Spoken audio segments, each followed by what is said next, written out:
Wind your body up for devastating punching power with these 3 movements.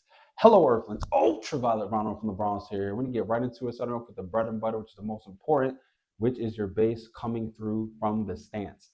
So if you're southpaw, it's going to be right foot first, left hand back, left foot back. If you're a conventional fighter like me and most people, it's going to be right hand back, right foot back.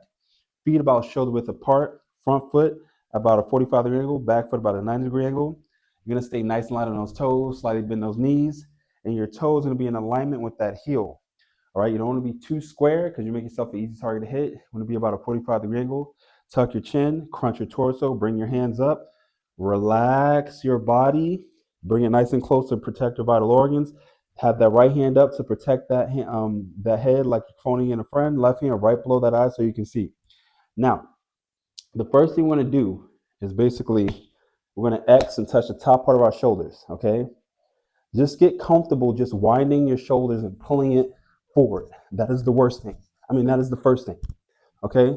Just wind your shoulders forward as quickly as possible, thinking in your mind that you're throwing an actual punch. So as it gets better, just don't even worry about the bottom half of your body. Just your shoulders. Just get comfortable retracting your shoulders. As you get comfortable retracting your shoulders, the power will spin off from there, okay? So just get comfortable retracting your shoulders. See, I'm here, I'm pulling it forward, okay? Pulling it forward, and guess what's happening? My hips are rotating. All right, now number 2, we're gonna drop the hands, but bring it back up as if you're guarding your head. You're just gonna touch your knee. All right, so you're gonna touch your knee as quickly as possible while bringing those hands back up to the face. And again, this is to implement that shoulder rotation going forward as well as your hips, okay? And then lastly, for the third thing, is that you're gonna come, because the power comes from your legs and it comes from the ground. You're gonna come up and squat, all right? So you're gonna go down in the circular motion, squatting, and your whole body is gonna rotate to that side, like you're rolling. And then here, rolling, but you're doing it fast, okay? You're doing it fast as possibly as you can.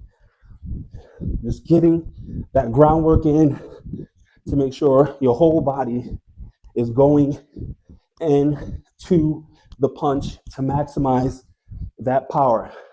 All right, now we're gonna have our hands up again, and we're gonna start punching, implementing what it is that we learned.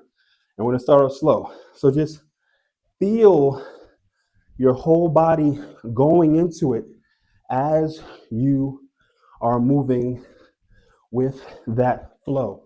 And the weight is transferring properly for everything to flow properly, all right? And as you're punching, you can see everything is going into the mix properly. But you want to keep your punches nice, tight, and crisp. And start off slow. So I'm here, throwing power, throwing it slow to make sure the technique is correct with that cross.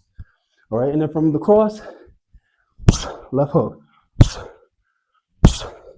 You see my rear shoulder is retracting back so that lead shoulder come forward and my hips are rotating.